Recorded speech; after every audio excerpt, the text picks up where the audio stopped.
Enterprise Bureau is an enterprise support organization and a media platform for stakeholders of early-stage entrepreneurship. At Enterprise Bureau, we seek to offer opportunities through a digital ecosystem for youth-led startups to grow their businesses. We connect youth entrepreneurs and innovators to ESOs and governments for a stronger network that will foster the growth of innovative enterprises in Africa. At Enterprise Bureau, we inform youth entrepreneurs and innovators of resources and opportunities to maximize their success. My name is Ethel that nature has a way of bringing people together. When I saw the lineup of speakers, knowing very well that I'm coming to impact and also be impacted. But before I even start anything, I want to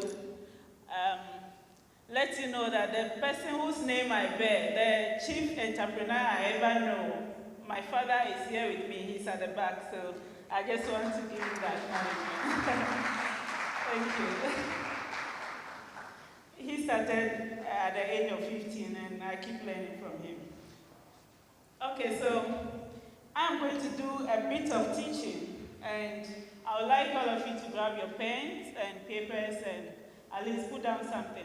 By the time I leave here, you should have something on your paper. Thank you. Okay. So in order to do justice to the theme for this event, we have to look at the mega trends, the system, strategy, funding, sustainability in general, innovations. And I'll just go straight. I'll go straight to looking at NEET. I don't know if any of us here has come across this word, N-E-E-T, NEET. That is no education, employment, or training. Globally, there are about 19 young women and 11% young men who are without any education, employment, or training. NEET rates capture more individuals who want to work, but they are not seeking any employment. They are just home. As you can see from the picture, they are either discouraged from their workplaces, they want to change work, or they have been sacked for one reason or the other, or there is nothing interesting to them. So they are just home. They actually want to work, but the opportunities are not there, and they are also not seeking any opportunity. So globally, these are the statistics. Now let's zero in on Ghana and see what is happening. Okay, so when you come to Ghana, you look at when you look at the transition from basic education to apprenticeship, vocational institutions, technical institutions, and the senior high schools, the figures are projected for everyone to see. Just watch the screen and see what is happening. When we pick from the basic education to senior high school, there are about 55% of people who are able to progress from their basic education to senior high school.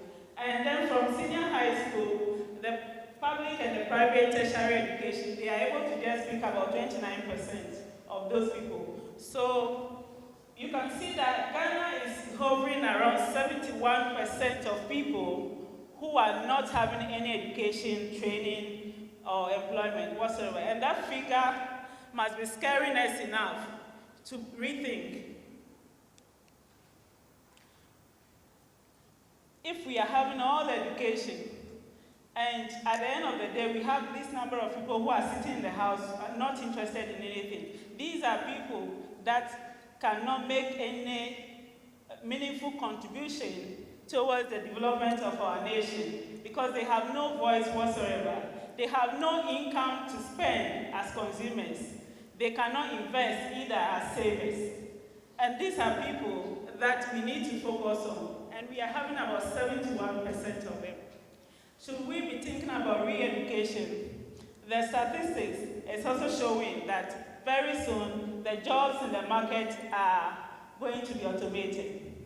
So we need to be rethinking along that line and see if we have to review our curriculums, or venture into entrepreneurship full scale so that we can reap the benefits of education. Okay, so the world will need to create about 600 million new jobs, more than 200 million in sub-Saharan Africa alone. And how are we going to create the jobs? How are we going to get there? That is why we are all here. Okay, so having established that, with that data in mind, let's come back to the reason why we are here.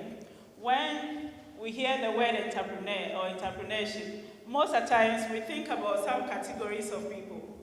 And I want to tell you that if you have ever identified a need in your lifetime and have filled it or solved it, you are an entrepreneur. The primordial edge, the relentless seek-to-serve attitude is what conferences such as this seek to encourage. And then, of course, there are stages of entrepreneurship. And by extension, all of us here are entrepreneurs, but then there are stages. So how do you maintain and how do you also align yourself for the kind of funding that you need to drive your business? Why are we discussing this? Young entrepreneurs need endless access to funding in order to build and perfect their products and services and expand their reach and ultimately scale up. Unfortunately, access to funding is a big issue among every entrepreneur. Everybody talks about money. There is no money, but in reality, there is money everywhere. Someone said that the cheapest thing you can get on earth is money. Money is everywhere. Yes, you may doubt it, but you should be asking yourself, is this the kind of money I want to go for? That is the reason why you are not reaching out for that money. You need to align yourself, and then, of course, know that this is the particular money that will be okay for me, then you go in for it.